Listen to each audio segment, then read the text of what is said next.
In Polesi nell'attesa per l'onda di piena del Po, allerta confermata per il tratto veneto del fiume fino alle 14 di sabato.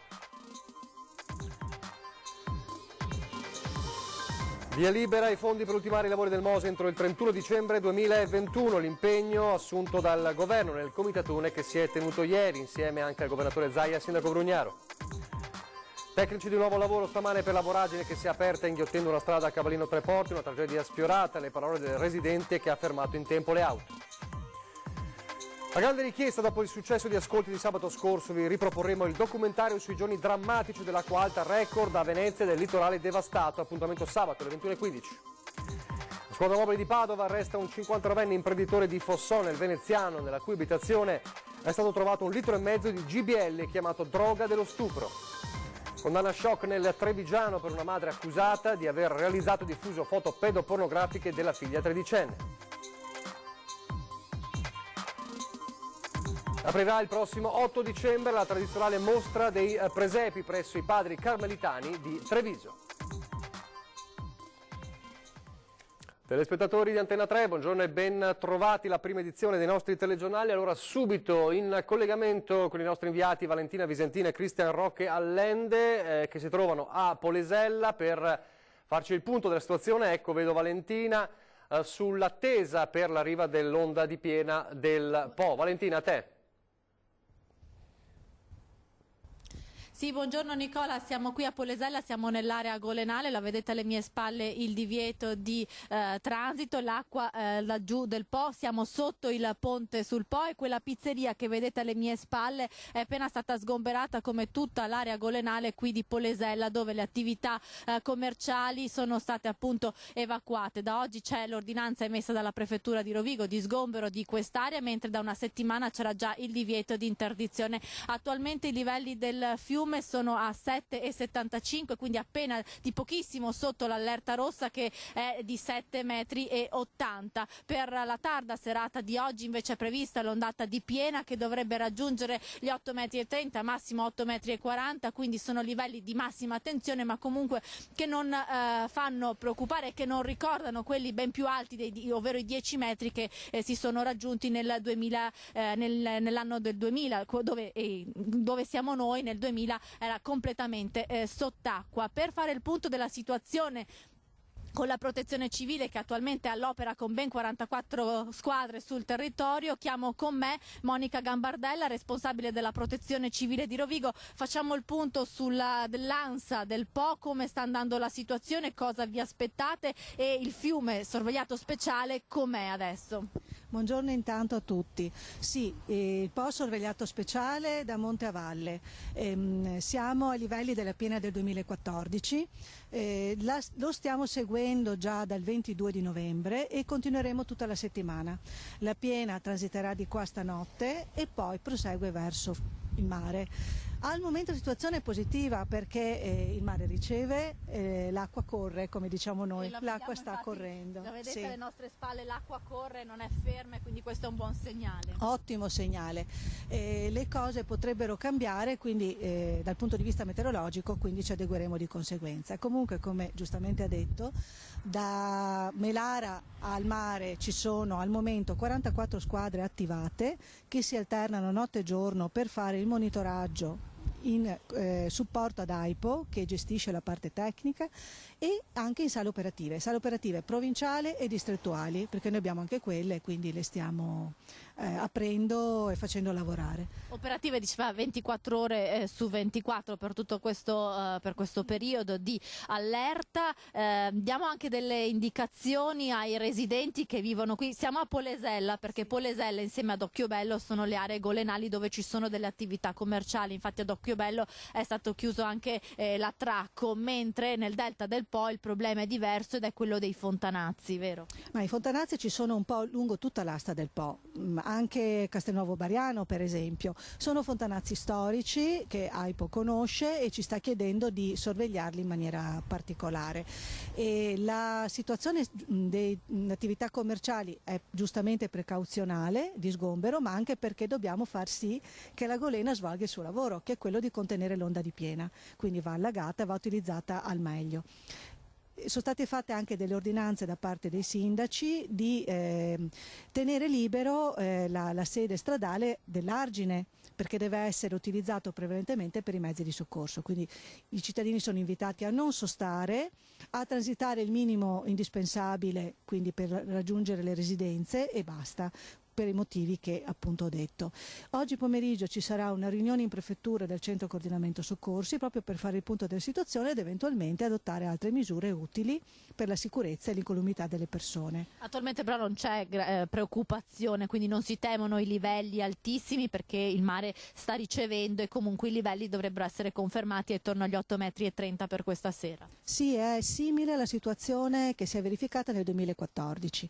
Noi stiamo attenti, non abbassiamo la guardia, facciamo il nostro lavoro, sorvegliamo e qui devo ringraziare tutte le squadre, tutti i volontari, anche altri che in realtà sono disponibili e possono entrare in turno a supporto, perché senza di loro non ce la faremo. Sono volontari che si sono preparati e addestrati per fare questo servizio perché amano la loro terra, la vogliono sicura e quindi lo fanno con passione, con impegno, ma direi anche professionalità.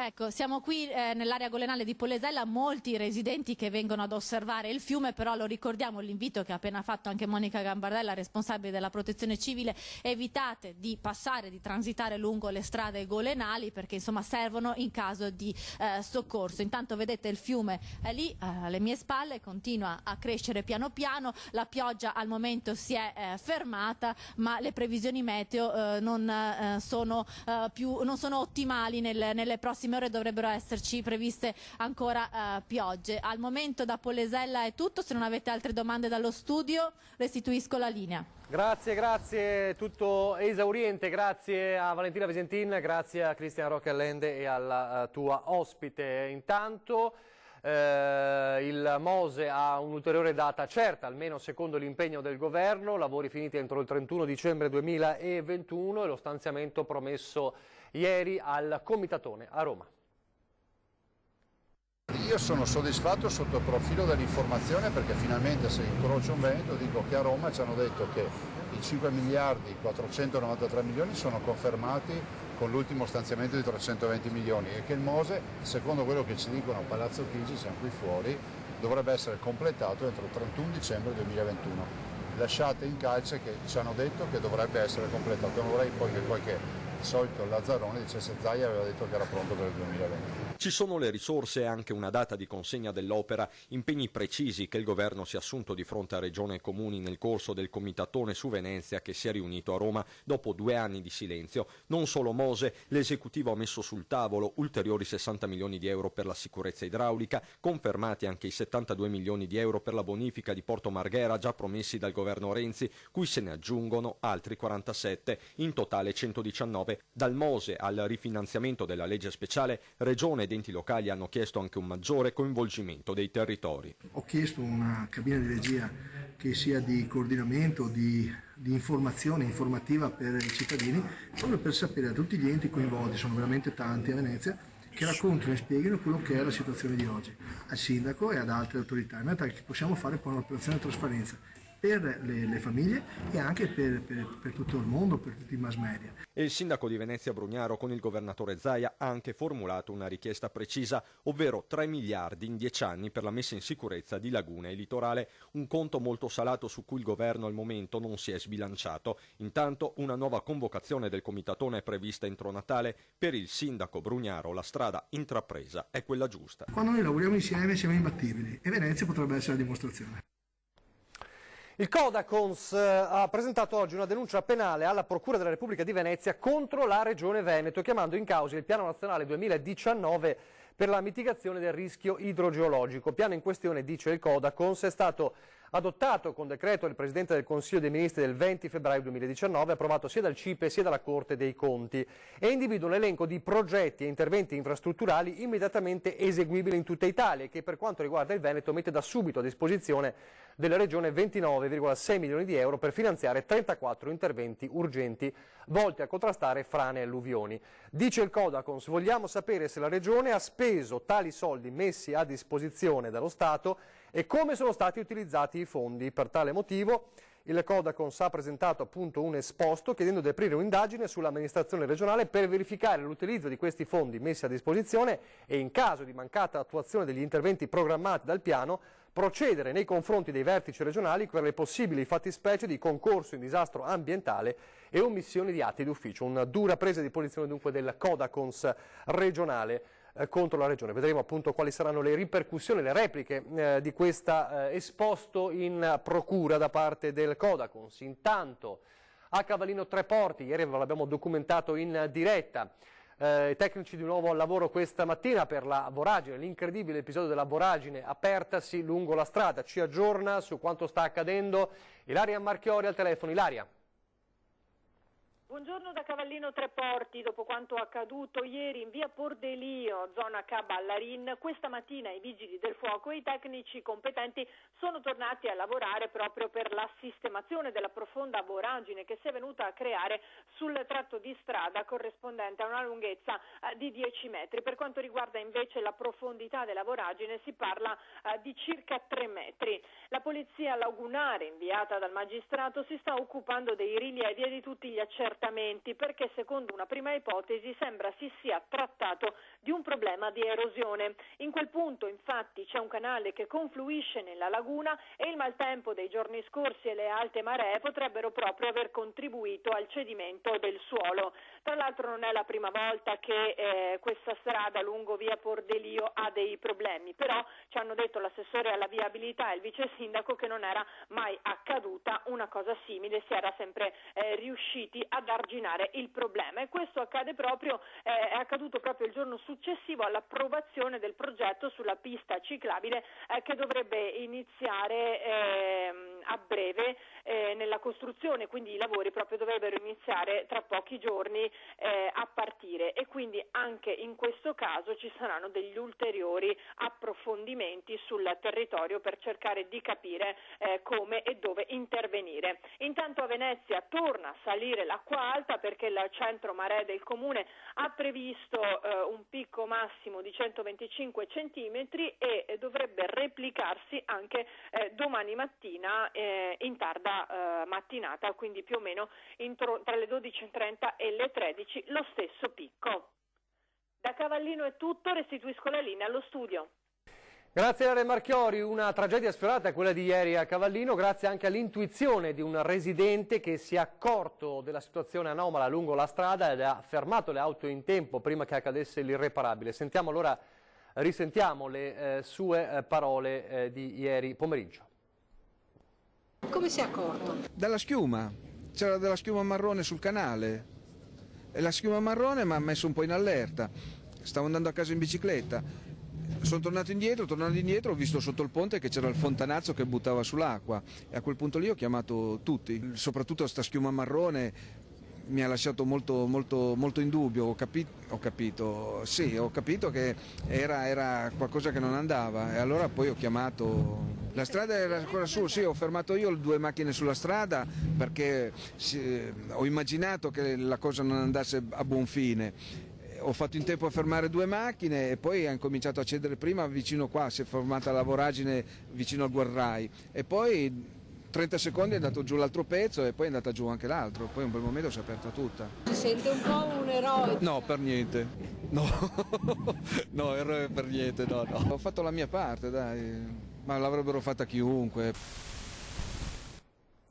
A proposito di maltempo, e con questo chiudiamo la pagina sul maltempo, sabato prossimo a grande richiesta, perché ce l'avete chiesto in tantissimi, vi riproporremo alle 21:15 il documentario L'Apocalisse di Venezia, il racconto dei giorni che hanno messo in ginocchio Venezia con l'acqua alta record, in primo piano nelle nostre edizioni straordinarie che vi hanno aggiornato ora dopo ora su quanto stava accadendo, ovviamente non solo nel capoluogo lagunare ma ovviamente anche sul litorale devastato. Dopo i grandi ascolti di sabato scorso ci avete chiesto dunque di rivederlo, appuntamento allora a sabato 30 novembre, questo sabato alle 21:15 da non perdere, l'Apocalisse di Venezia.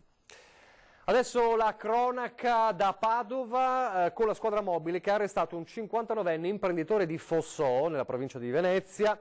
Nella cui abitazione, a seguito di una perquisizione, è stato trovato 1,5 litri di GBL, chiamato anche droga dello stupro. Oltre a questa sostanza trovate anche mefedrone, ecstasy e marijuana. L'imprenditore è molto attivo nel settore del commercio delle pelli, ma noto anche per il suo ruolo nella movida dei locali di Padova e Venezia, dove negli ultimi anni ha organizzato diverse feste ed eventi. Intanto, sempre a Padova, una operazione antidroga nella zona stazione nelle ultime ore. Maxi retata antidroga in zona stazione a Padova, il blitz della polizia nel tardo pomeriggio di martedì nei punti più critici dell'Ansa Borgomagno. Oltre 130 persone identificate e gli avventori di 5 locali multietnici controllati.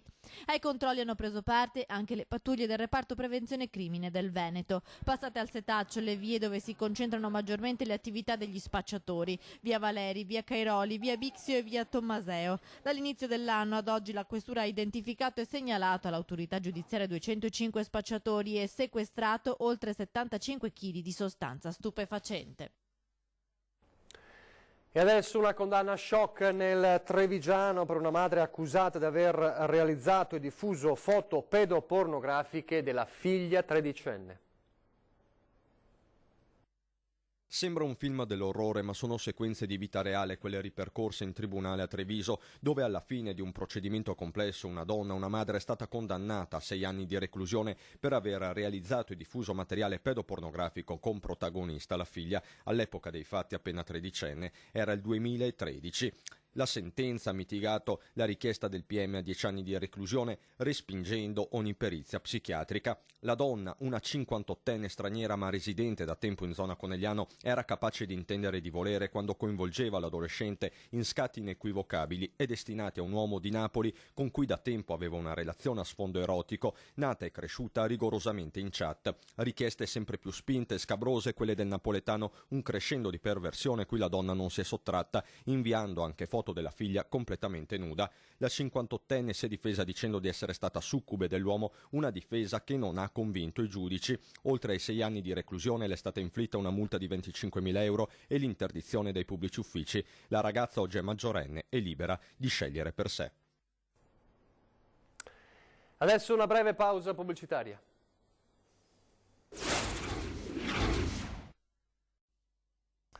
Rieccoci in diretta alla prima edizione dei nostri telegiornali. 2 polemiche ora vi raccontiamo. La prima da Padova, dal padovano, meglio da Cadone, che a pochi giorni dalla giornata internazionale contro la violenza sulle donne. La polemica è contro il sindaco leghista che ha fatto togliere la panchina rossa che si trovava nella piazza del centro del paese. Via la panchina rossa in ricordo delle donne vittime di violenza, una decisione presa il giorno dopo la giornata mondiale contro i femminicidi. Bufera sul sindaco di Cadone che è Marco Schiesaro. La giustificazione fornita dal primo cittadino era stata che al posto della panchina doveva sorgere un albero di Natale. Poi il sindaco ha dato un'altra motivazione: quella panchina era brutta, scrostata, la frase che c'era sopra era illeggibile, ha detto, ma siccome ne comprendo benissimo il valore simbolico l'ho messa in consiglio comunale al centro della sala affinché la violenza sulla donna diventi oggetto di discussione politica. Precisa in una nota Marco Schiesaro. Non la vede così l'opposizione, le oltre 300 persone che invece si sono date appuntamento proprio in piazza Insurrezione per un flash mob. A Schio invece nel Vicentino la polemica è per il no alle pietre d'inciampo. Pietre d'inciampo a Schio per ricordare gli scledensi deportati da nazisti e fascisti, ed è polemica. La richiesta arriva in Consiglio Comunale con una mozione del Partito Democratico, ma che subito apre una serrata discussione. La maggioranza, con la lista Noi Cittadini, mette le mani avanti: meglio occuparsi degli scledensi e lasciare le vittime riposare in pace. Pietre d'inciampo che rischierebbero alla fine, si è detto durante la discussione in Consiglio, di essere strumento di discriminazione, ricordando solo qualcuno a discapito di altri. Vittime che invece devono essere ricordate tutte. Da qui la controproposta della maggioranza di una giunta per Schio, ovvero di ricordare anche le vittime dell'eccidio di via Barato del 1945, proposta che però non ha accolto il parere favorevole dei proponenti, visto che le pietre d'inciampo sono un'iniziativa europea legata alla deportazione e alla giornata della memoria. Adesso invece la questione Ater, il punto sulle modifiche già applicate alla legge regionale e quelle invece ancora in corso, dalla voce del presidente trevigiano di Ater, Barattin.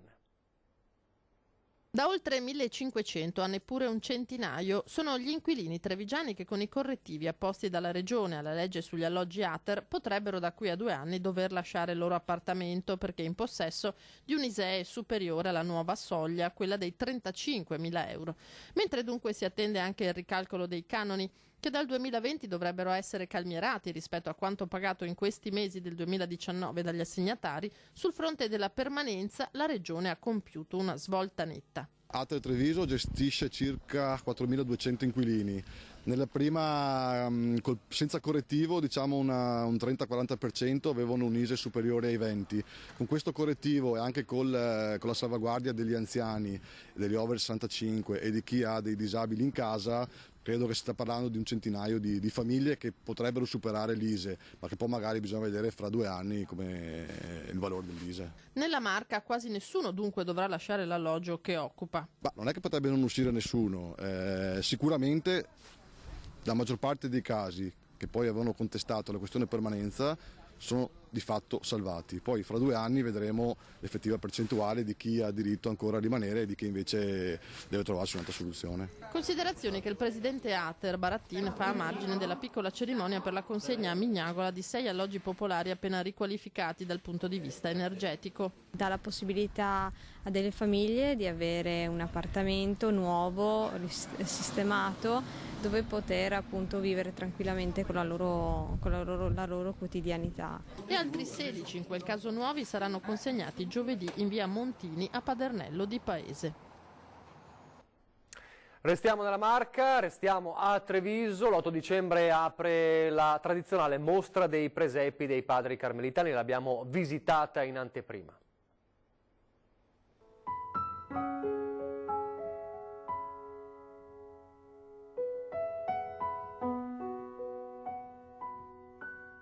C'è il presepe di carta e quello tradizionale, quello artistico e quello del mondo missionario, ma anche una sezione delle natività portate dai fedeli. Torna anche quest'anno l'ormai tradizionale appuntamento con la mostra dei presepi presso la chiesa di San Giovanni dei Padri Carmelitani. Questa è una mostra di 60-70 piccoli, medi e grandi presepi, in cui oltre all'aspetto biblico dei presepi dall'infanzia fino all'Assunzione vi sono quest'anno novità, presepi locali. Novità 2019, il presepe palestinese. Quest'anno ambientato presepio palestinese con il grande sfondo delle montagne della Giudea, della Palestina. Ma nell'allestimento dei Padri Carmelitani non ci sono solo rappresentazioni della Natività. Una sezione della mostra accoglie una ventina di diorami che ripercorrono i momenti della vita di Gesù. Raffigurazioni che, rivolgendosi anche a maestre e catechisti, Padre Gino invita a visitare con i bimbi. Può essere appunto una forma di catechesi, di memoria. Ricordo che una bambina ricordava un presepio dopo un anno. Dalla seconda alla terza elementare ero a Trento, ricordava ancora l'immagine del presepio.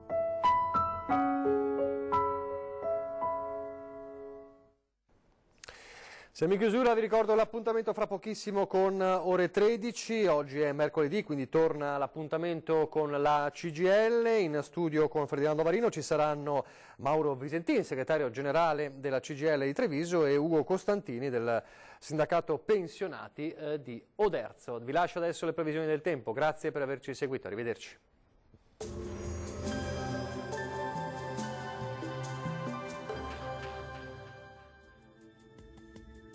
Bentrovati al meteo. Dopo una breve tregua, l'avvicinamento dell'ennesima perturbazione di novembre causerà una nuova fase di maltempo sul nostro territorio. Vediamo dunque il dettaglio di mercoledì. Sul Veneto condizioni di tempo in peggioramento, con cielo molto nuvoloso e con precipitazioni a partire dai settori occidentali in graduale estensione con il passare delle ore anche al resto della nostra regione. Fenomeni più abbondanti sui settori montani e pedemontani. Limite delle nevicate intorno ai 1500-1700 metri circa. Temperature minime tra 5 e 10 gradi, valori massimi compresi invece tra 10 e 14 gradi. Ci spostiamo ora sul Friuli Venezia Giulia, dove il tempo anche qui sarà perturbato in intensificazione dal pomeriggio e poi in serata con piogge localmente anche intense. Temperature minime tra 7 e 11 gradi, massime comprese invece tra 11 e 14 gradi. Uno sguardo infine alla situazione del Trentino Alto Adige, avremo infatti rovesci diffusi un po' dappertutto, ma in questo caso migliorerà entro la serata. Temperature minime sui 5 gradi, massime vedete sugli 11 gradi circa. Bene, dal meteo per ora è tutto, vi do appuntamento al prossimo aggiornamento. Arrivederci.